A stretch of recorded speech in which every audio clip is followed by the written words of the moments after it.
In the quiet spaces between our ambitions, there lives a question far greater than what do I want to achieve?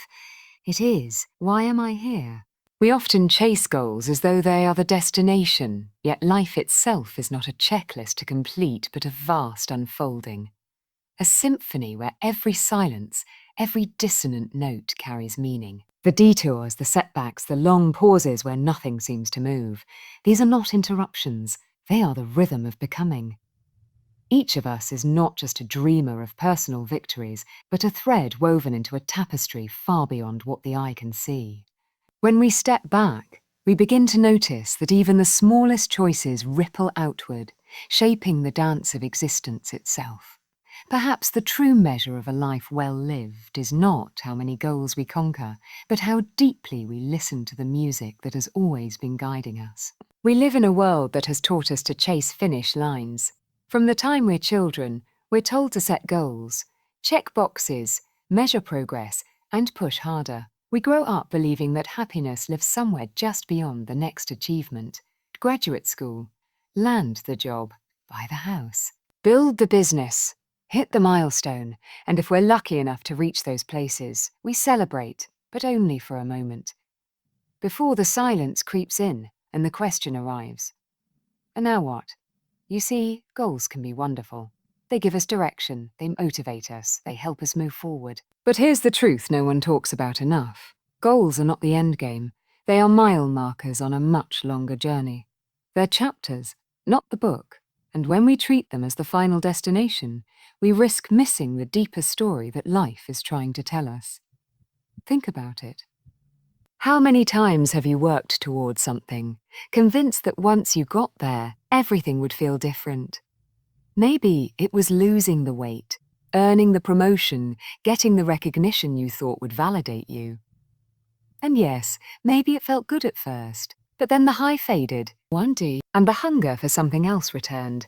That's because goals satisfy the mind, but they rarely feed the soul. The soul is not interested in checklists. It's not impressed by trophies or titles. The soul craves something larger, meaning connection, contribution, truth. That's why people who seem to have everything on paper can still feel empty inside.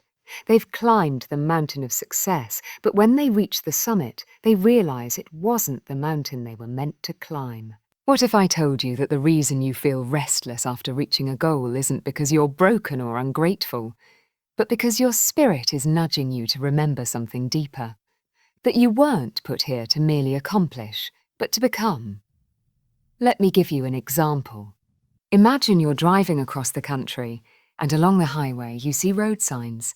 100 miles to Chicago, 50 miles to Chicago.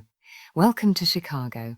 Now those signs are useful. They help you measure progress, but they're not the point of the journey. You don't pull over at the sign that says a 50 miles to go. Get out of the car and say, well, this is it. I made it. No, you keep driving because the sign is just a guidepost. That's what goals are. They're markers. They're not the destination itself. They are there to keep you moving, but they are never the point of the trip. And here's where it gets even more interesting. When you stop obsessing over the finish line, you begin to notice the richness of the road itself. You start paying attention to who you're becoming as you move toward the goal. The patience you learn when things take longer than you expected, the resilience you build when obstacles appear, the humility that grows when you realize you can't do it all alone. That's the stuff that matters. That's the blueprint being written inside you. Because life isn't just asking, what did you achieve? Life is asking, who did you become while you were moving? Did you become kinder? More courageous? More willing to love? Did you learn to listen, not just to the noise around you, but to the quiet wisdom within? That's why some of the most profound moments in life don't arrive when you cross the finish line, but in the detours and pauses along the way. The relationship that surprised you, the challenge that broke you open, the silence that forced you to stop and re-evaluate. None of those things can be captured in a checklist, and yet they are the very moments that define us. Now, don't get me wrong. I'm not saying goals don't matter. Set them, chase them, work toward them. But don't confuse them with your purpose. Goals are external. Purpose is internal. Goals are about arrival. Purpose is about becoming. One will give you short bursts of satisfaction. The other will give you a life that feels alive, even in the spaces where nothing is happening. So here's the invitation. What if you allowed your goals to serve as signposts, not finish lines? What if you saw them as opportunities for growth, not definitions of worth? What if instead of asking, what do I want to achieve, you began asking, who am I becoming in this process? Because in the end, the titles, the medals, the accomplishments, they'll fade. But who you became along the way, that's what endures. That's what ripples outward long after the goal is complete. And maybe that's the real destination. Not the thing you're chasing, but the person you are becoming as you chase it. The finish line was never the point. The point was always who you were becoming on the way there. If goals aren't the destination, then what do we make of the moments when life slows us down? The pauses, the setbacks, the times when nothing seems to move forward. We're trained to see them as problems, as failures, as signs we're off track. But what if they're not interruptions at all? What if they are part of the rhythm, the necessary silences in the symphony of your life? Think about music for a second. A song isn't made of constant noise. It's the rise and fall, the notes and the spaces in between, that create the beauty. Without silence, music would just be chaos. And yet, in our own lives, we resist the silence. We panic in the pauses. We label challenges as wrong turns instead of recognizing them as movements in the larger score. Here's the truth. The things you call obstacles may actually be the parts of your life where the deepest growth is happening. That heartbreak that shattered you, that business that collapsed, that season where no matter how hard you tried, nothing seemed to work. Those aren't wasted years. They are the places where your soul was being shaped in ways success never could. It's easy to celebrate the highlight reel, the wins, the achievements.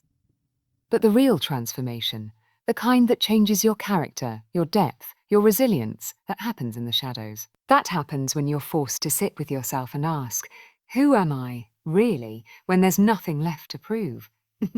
Sometimes is the teacher. It strips away the noise so you can hear what's been whispering beneath the surface all along. And sometimes challenges are the sculptor.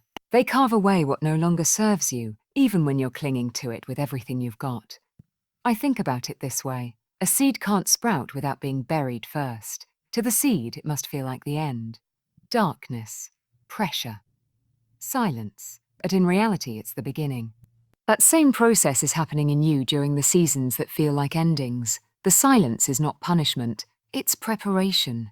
The challenge is not rejection, it's redirection. The problem is, we don't like the dark. We don't like not knowing. We want to move, to achieve, to see results. But life doesn't always move on our timeline. And when it doesn't, we start to doubt ourselves. We start to wonder if we're falling behind. Yet maybe what feels like delay is actually the exact timing you need to grow into the person capable of carrying what you've been asking for. Think about a symphony again. When the orchestra pauses, the silence doesn't mean the music has stopped. It means something new is about to emerge. The conductor hasn't walked away. The piece isn't over. It's building towards something greater. So the next time you're in a season of stillness, instead of rushing to fill it with noise, what if you leaned into it? What if you trusted that the silence has something to teach you? What if you stopped labeling your challenges as evidence that you're failing and instead asked, what is this shaping in me? What is this making possible that I can't see yet? Because when you zoom out, you realize every note, the highs, the lows, the pauses, are working together to create the melody of your life. None of it is wasted. None of it is out of place. The parts you love and the parts you wish you could erase, they belong to the same score. And maybe that's the greatest act of faith we can practice, to believe that the silences are not empty, but full of meaning. To believe that the challenges are not detours, but doorways. To trust that even when you don't understand the music, the symphony is still unfolding perfectly. Life isn't a straight line upward. It's not supposed to be. It's crescendos and rests. It's beauty and breaking. It's forward movement and deep stillness. And when you finally accept that both the music and the silence belong, You stop resisting the very process designed to make you whole. The pauses aren't proof that the music has ended. They're the spaces where life is tuning you for the next movement. If you've ever stood under a night sky, away from the city lights, you know the feeling. You look up and suddenly realize just how small you are, how vast everything else is. And yet, in some strange way, you don't feel insignificant at all. You feel part of something bigger. That's because you are. We like to imagine our lives as isolated stories. Me, my goals, my struggles, my victories. But the truth is, none of us exists in isolation. Every single thing we do ripples outward, touching people we may never meet. One choice, one act of kindness, one word spoken at the right time. These moments might feel small to us, but to someone else, they might mean everything. Think about it. A smile to a stranger can soften the hardest day. A single conversation can change the course of someone's life. A failure you share openly might give another person the courage to keep going. That's not coincidence. That's connection.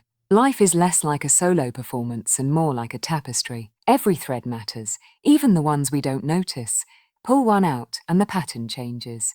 Shift the colours and the whole design feels different. You are a thread. I am a thread. I am a thread. And together, we're weaving something none of us could create on our own. But here's where it gets really profound. Sometimes the threads that look messy up close, the knots, the tangles, the frayed edges, are the very details that give the tapestry its depth when you step back. The seasons of your life that felt chaotic or meaningless, they're not wasted. They're woven into a bigger story that you can't always see in the moment. And it's not just about you. It's about how your story interlocks with everyone else's. That setback that humbled you might be the exact thing that makes you compassionate enough to help someone else through theirs. That dream you're chasing isn't just for you. It's meant to inspire others, to open doors, to create opportunities you'll never even witness. We tend to underestimate our impact because we're looking for something flashy or monumental.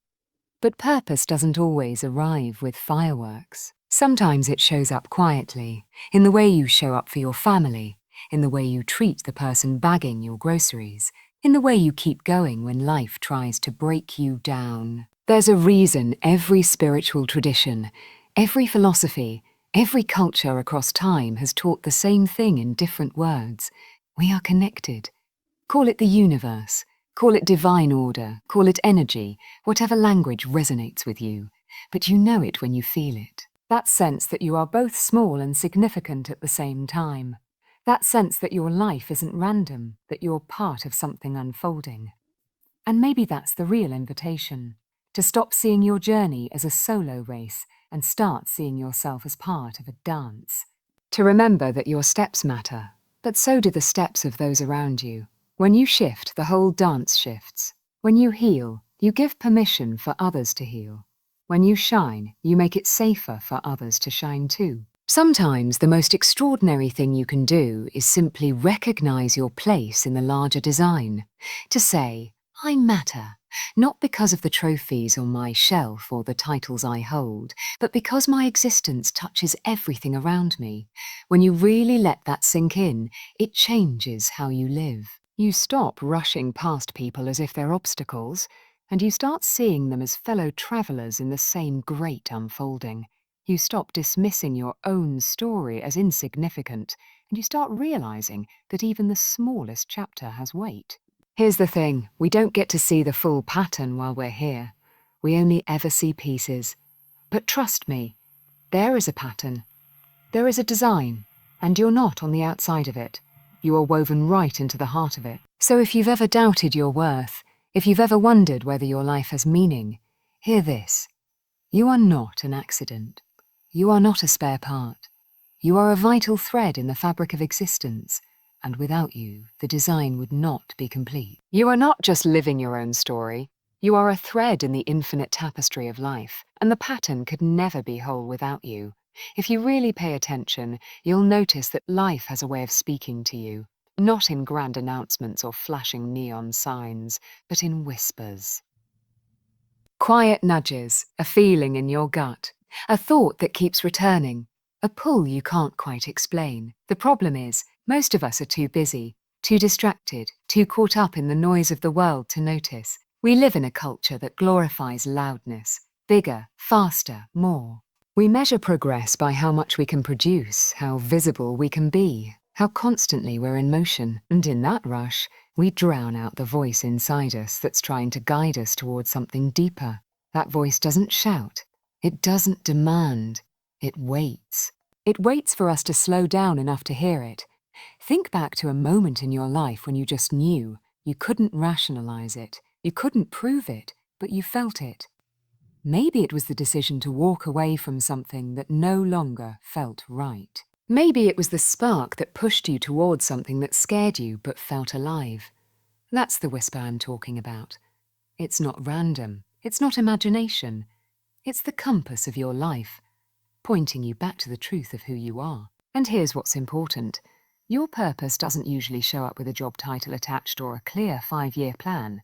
It doesn't always come in lightning bolt revelations. More often it shows up as a tug, a curiosity, a gentle nudge to move in a certain direction. Purpose doesn't scream. It invites us to The real question is, are you listening? Because when you don't, life has a way of getting louder.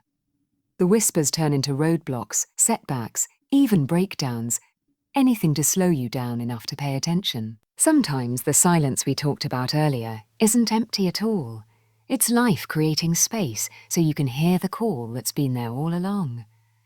I want you to really think about this. What keeps showing up for you? What idea, what dream, what pull refuses to go away no matter how much you try to ignore it? That's not just a passing thought. That's your soul trying to get your attention. And don't get me wrong, listening to that whisper isn't always comfortable. In fact, it often points you toward the unknown, the uncertain, the path that doesn't make sense to everyone else. But purpose isn't supposed to fit neatly into what society expects of you. It's supposed to stretch you into the fullness of who you are. Sometimes we get so focused on searching for our air calling, like it's a hidden treasure we need to find. But it's not about finding, it's about remembering. It's about peeling back the layers of fear, expectation, and noise until you reconnect with the voice that's been there since the beginning. Think of it like a radio. The signal is always broadcasting, but if you're tuned to the wrong frequency, all you'll hear is static. Life is constantly broadcasting direction, guidance, alignment, but you have to tune yourself to hear it. That means stillness. That means paying attention. That means trusting yourself enough to follow where it leads. And here's the beauty of it. When you begin listening, you don't just hear whispers about big, life-altering decisions. You start noticing the guidance in small, everyday ways. You get a sense of when to pause instead of rush. You feel when a conversation needs your full presence. You sense when it's time to rest, when it's time to leap, when it's time to let go. Purpose isn't only in the monumental moments, it's woven into the daily rhythm of your life. And if you're sitting here thinking, but I don't know my purpose yet, let me tell you this. You're not behind. You're not missing out. Purpose isn't something you arrive at. It's something you live into. It unfolds with each step you take, each time you trust the whisper, each time you choose alignment over approval. So instead of pressuring yourself to figure it all out today, what if you just practiced listening? What if you trusted that the same intelligence that spins the planets and pulls the tides is more than capable of guiding your next step? You don't need the whole map. You just need the courage to follow the next nudge. Because the truth is that whisper inside you is not random. It's not wishful thinking. It is life itself, trying to guide you back to who you were always meant to be. The whisper within you is not asking to be found. It's asking to be remembered. And when you finally listen, you remember who you've been all along. We've been taught to measure life by what we do, how much we get done, how many boxes we check, how many goals we hit. We wear busyness like a badge of honor, as if the value of our lives could be tallied on some invisible scoreboard. And yet, if you've ever achieved everything you thought you wanted and still felt restless, you know the truth. Doing is never enough.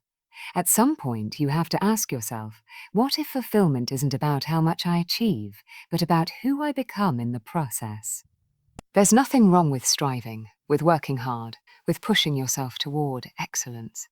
But if your sense of worth depends only on what you accomplish, then you'll always be chasing, always hustling for the next thing, never allowing yourself to actually feel at peace. Because there's always another mountain to climb, always another bar to raise. Doing never ends. Being, though, that's different. Being isn't about constant output. It's about alignment, it's about presence. It's about embodying the qualities that make life meaningful. Kindness, courage, compassion, integrity. Being is what people feel when they're around you. Not what you've achieved, but how you live, how you show up, the energy you carry into every room. Think about it. You probably don't remember every award you've won or every box you've checked. But you do remember the moments when you felt most alive, most connected, most true to yourself. And I'd bet those moments weren't about what you were doing, they were about who you were being. Being isn't passive. It doesn't mean you stop working or striving. It means you stop outsourcing your sense of worth to external results. It means you start asking different questions. Am I present? Am I aligned with my values? Am I living in a way that reflects the person I want to become? You can work 80 hours a week and still feel empty if the doing isn't connected to your being. But you can also live a life of deep fulfillment by showing up fully in even the simplest moments. Sharing a meal, holding a hand, offering a smile, if you are rooted in who you are, not just what you produce. Here's the shift. When you move from doing to being, you stop living on a treadmill. You stop running towards some imagined finish line and start realizing that this moment, right now, is the life you've been given, and how you be in it matters more than how much you can squeeze out of it. And there's something else. Doing is often about control, pushing, forcing, proving. Being is about surrender. It's about trusting that your worth doesn't need to be earned, that you are already enough, that your presence itself has value. That shift changes everything. Because at the end of the day, people won't remember you for how many things you accomplished. They'll remember how you made them feel. They'll remember the warmth in your eyes, the steadiness in your presence, the way you listened when they needed to be heard. That's being. When you begin to measure your life, not by how much you achieve, but by how deeply you embody who you really are, you unlock a different kind of success. A quieter one, maybe, but one that actually lasts. So I want you to think about this. Who are you being while you're chasing your goals? Are you rushing, frantic, disconnected? Or are you grounded, aligned, awake to the moments in front of you? Are you living as the person you hope to become? Or are you waiting to become that person only after you've achieved enough? Because the truth is, you don't have to wait. You can choose being right now. You can choose to live as the person you want to become before the goals are achieved. And ironically, when you do, the doing becomes lighter, more joyful, less about proving and more about expressing. Doing will always have its place, but it's not the measure of a life. The real measure is being, the kind of presence you bring into the world, the way you embody your values, the way you live the truth of who you are, even when nobody's watching. In the end, it won't be what you did that defines your life. It will be who you chose to be while you were doing it. If there's one thing this journey teaches us, it's that purpose is not a finish line you cross. It's a way of living. It's not something you stumble upon once and for all. It's something that unfolds breath by breath, choice by choice, moment by moment. And here's the most humbling, most extraordinary part. You're not living this blueprint alone. You're co-creating it. Think about that. Your life isn't a random series of events, nor is it a script you're passively reading. It's a dance between your choices and something larger. Call it God, the universe, call it divine design. There is a current moving through your life, and when you align with it, you begin to realize that your purpose is less about control and more about collaboration. That's why some of the most defining moments in your life weren't planned. They just happened. The person you met by chance, The opportunity that came out of nowhere. The detour you thought was a disaster, but ended up being the turning point. That's not luck. It's the blueprint unfolding in partnership with you. And here's where it gets powerful. When you start to see your life this way, you stop needing to have it all figured out. You stop panicking when things don't go according to plan, because you begin to trust that even the detours are part of the design. Your job is not to write the entire story. It's to show up fully in your chapter, to listen for the whispers, to walk with courage, to bring your thread into the tapestry. Co-creation means you have agency. You make choices, you take steps, but you also recognize you're not doing it alone. There is guidance, there is timing, there is a larger rhythm carrying you forward, even when you can't see the full picture. When you live this way, life stops feeling like a relentless grind and starts feeling like a sacred unfolding. Every experience becomes meaningful, even the hard ones.